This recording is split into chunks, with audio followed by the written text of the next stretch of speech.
Alright guys, in this video we want to show you who is involved in a real estate transaction, and you should really choose wisely who you're going to work with.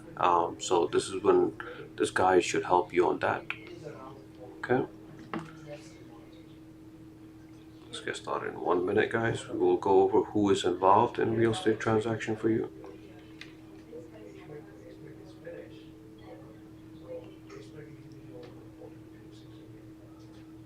Okay, today is January 3rd, 2020. So gonna wait for 1 minute guys. We'll go over. Alright. So the first people that you have in a real estate transaction is going to be the buyers and the sellers. If the seller is not selling or the buyer is not buying, we don't have anyone. So you have your sellers that wants to sell, and then you have your buyer who wants to buy, right? Then we have our real estate agents. So there should be always two people, there's two different agents that's representing different people. One should be representing the seller, who's going to be called the listing agent. The listing agent is representing the seller, and it has the best interest for the seller. The seller wants to get the highest price. The listing agent is trying to get the highest price for them. The seller has only one property to sell. They might be, living there for 3 years, 10 years, 20 years, and now they have only one chance to get the maximum profit. So guess what? The listing agent job is to get them the maximum profit. So if you're the listing agent, your job is to represent the seller and have them get the highest offer possible. So if you're the buyer, you should not be going to the listing agent and say, hey, represent me and help me out with this. No, they already have the best interest for the buyer, for the seller, not for the buyer. So you, as a coming as a buyer, you will need to find your own agent that's going to represent you, find, negotiate the price for you, find the property, and make sure that you're happy with that property. Okay, so that's going to be your agent that's going to be helping you out as a buyer's agent.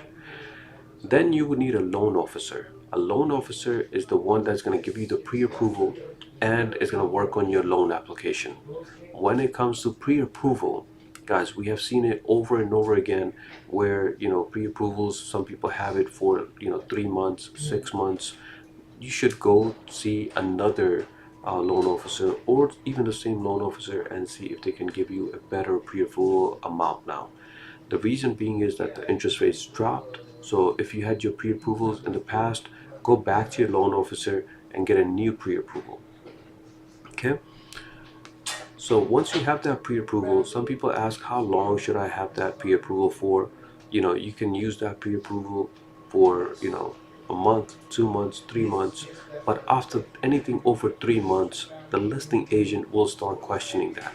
Right? When you put in your offer and you have a pre-approval that's 6 months old, that listing agent will call the loan officer and see, hey, why didn't they get an updated pre-approval? So if your pre-approval date is more than 3 months old, just go back to your loan officer and get a most updated one. Okay. Next, we have your loan application. Once you have your loan application, just biggest thing is that do not make any new big purchase. Do not go find, try to purchase a new car when you have your loan application running. Okay. So you want to make sure that your application doesn't get denied, or your DTI, your debt to income ratio, doesn't drop, so it increases, so it does not, you don't even qualify for the mortgage anymore. So make sure that you are aware to do not purchase anything new, anything big like furniture or a car when you have a loan application. Okay. Another important person that's going to be involved in your transaction is going to be a home inspector. Some people say, hey, I don't need a home inspection. We would never recommend that. You're going to purchase a property that's going to be $500,000, $1 million.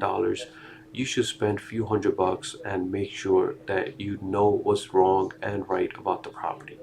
Your home inspector, their job is to find all the flaws with that property, to make sure that the property condition and the safety is there for you. You do not want to purchase a house and then you go through a big issue with the property. There's a huge leakage, or the whole wall is coming down, because you cannot see what's going on inside behind the walls, right? You simply just don't have that knowledge. So your home inspector is doing this. So hire a home inspector before you go under contract. As soon as your offer is accepted, you should go call your home inspector and get someone in there as soon as possible, usually within 24 hours. Okay, so you want to make sure your home inspection is done properly. You know what's wrong about the property. Even if the listing agent and the seller do not want to fix anything, you still know what is wrong about that property. Okay, maybe you do want to back out. So that money that you just spent on that home inspection, some people feel like, hey, it's just why did I waste my money? But at the same time, you really know now, hey, you made the right decision. You don't want to purchase a property without home inspection. Okay, so you would need a good inspector, shop around, and they typically, for a single family, in New York, they charge between $300 to $500. Okay.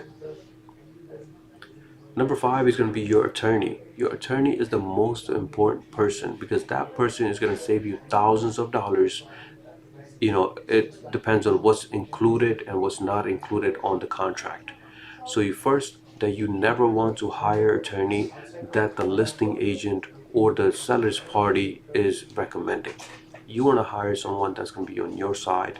So ask your family, friends if they have an attorney, or ask your realtor, because end of the day, the realtor that's representing you does have your best interest, so he or she will give you an attorney that's going to have your best interest.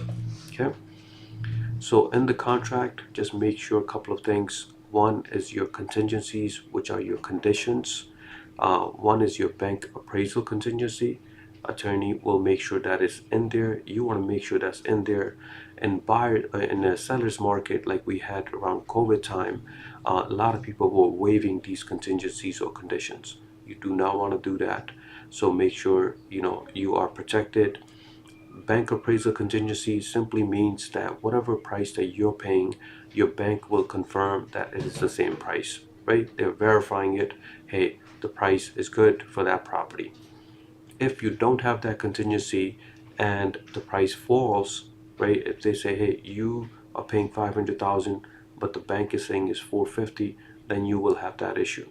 That $50,000 would have to come out from your pocket. And if you don't have those funds, then you can lose that earnest deposit that you put in. So it's very important that you choose the right attorney and they have the right things in the contract. Okay. Next, we have your bank appraisal.